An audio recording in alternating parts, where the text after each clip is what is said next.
When former Premier League footballer Dion Dublin joined the Homes under the Hammer presenting team, a fair few eyebrows were raised.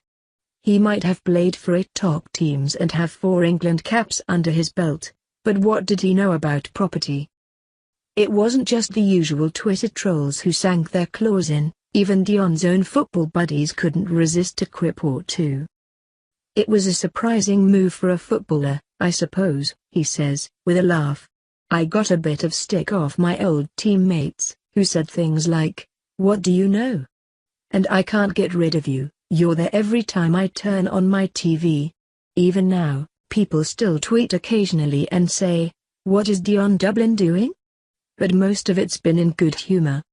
4 years on and Dion's still going strong, bringing cheeriness and cheesy puns to the daytime staple. It turns out he does know a thing or two about bricks and mortar. In the late 90s, he built up a portfolio of houses, renting them out to supplement his income. He now gets spotted more for his role on Youth than his footballing days. 183 goals, it seems, have faded in people's memories. I'll be walking around the supermarket and an elderly couple will wait until I walk past and then say, "Oh look, Alfred, it's him off that house program," he laughs. All due respect to the older generation, they spot me the most. It's pretty much daily. We meet him today at the BBC's launch of their FIFA World Cup, where he's preparing to jet off to Russia and is thoroughly in football pundit mode. At 6 feet 2 in, he's tall and broad, and, when we settle down for a chat, he makes the sofa look tiny.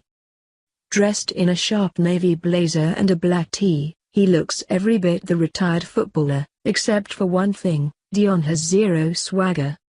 While many of the footballers and pundits at the launch seem a tad flashy, Dion is as down-to-earth now as he was in his days growing up in a council house in Leicester. "It doesn't matter who you are or what you do, it's just a job," he says as he leans forward. "Don't get me wrong, it's the best job in the world. You get paid to do your hobby. I'm very aware of how lucky I was to be paid to kick a football around.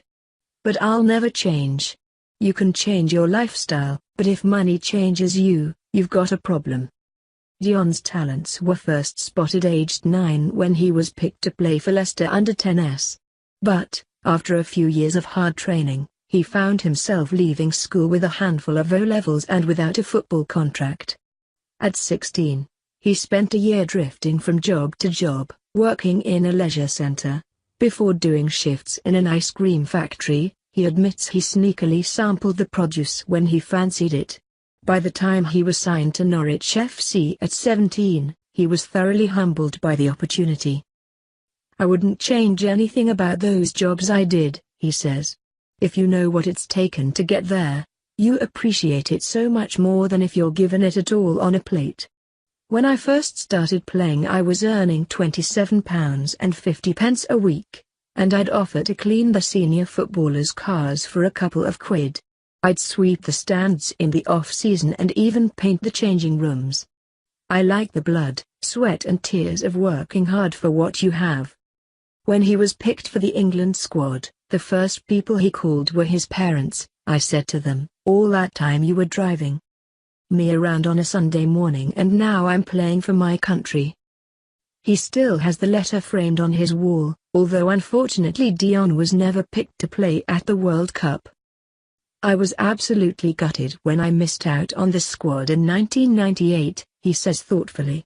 "But I didn't show my disappointment to the manager or the other players, because I didn't want them to feel sorry for me. You have to stay positive. I said to the manager, 'Listen, Gaffer, I appreciate your opinion. Now get out there and give it a good go for your country. Not getting picked for the World Cup is my biggest regret, but it was out of my hands. I'd love to have known if I was good enough.'"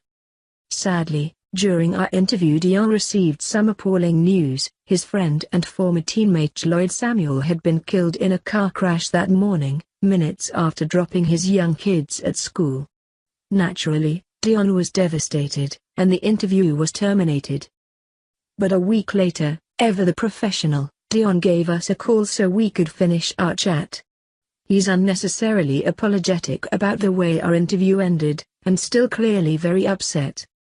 We've been in the Lake District, my wife Louise and I, plus my dog Maggie, he says, his voice softer than when we met last week.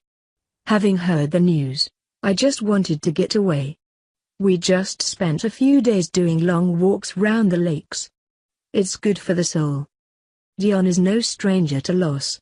A few years ago he lost his mother to breast cancer at the same time that his father was battling bowel cancer, and last year even his beloved dog Frank died of the disease.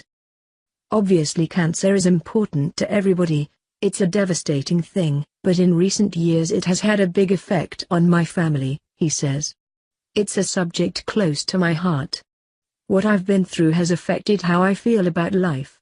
Things that would have bothered me before no longer bother me. I enjoy life and try to achieve as much as I possibly can with a smile. He's also had some life-changing injuries on the football pitch. In 1992, he broke his leg on his Manchester United debut and spent 6 months in recovery, and 7 years later, he suffered a life-threatening broken neck while playing for Aston Villa. He still has a titanium plate holding 3 of his neck vertebrae together, and is lucky not to have been left paralyzed. The accident gave me a totally different outlook on life, he says. I could have been sat down for the rest of my life, but I wasn't because I had very good people around me. That's why I don't let little things annoy me as much. I know I'm a very lucky man. Dion's fiercely private about his family life, and any talk about his grown-up kids is off the table. As chatty and laid back as Dion is, we can't help feeling that getting a sense of the real Dion is tricky. Just as he surprised us all with his property knowledge when he first joined the youth team, he also has another hidden talent up his sleeve, music. Laid up with a broken leg back in 1992, Dion used the time off the pitch to teach himself the saxophone. He became so passionate about music that he even invented a best-selling percussion instrument called the dube, a cube-shaped drum that has a solid fan base. I'm a serial tapper, he laughs. I'm a nightmare, always tapping. I was annoying so many people that I realized I needed to make something I could hit, so I went to the hardware store and got a hammer, wood and nails and made a box. We can't help finishing up the interview wondering what other talents the enigmatic Dion is keeping shtum about. When he tells us he's currently working on a top-secret project, we honestly are left feeling that nothing would surprise us with Dion.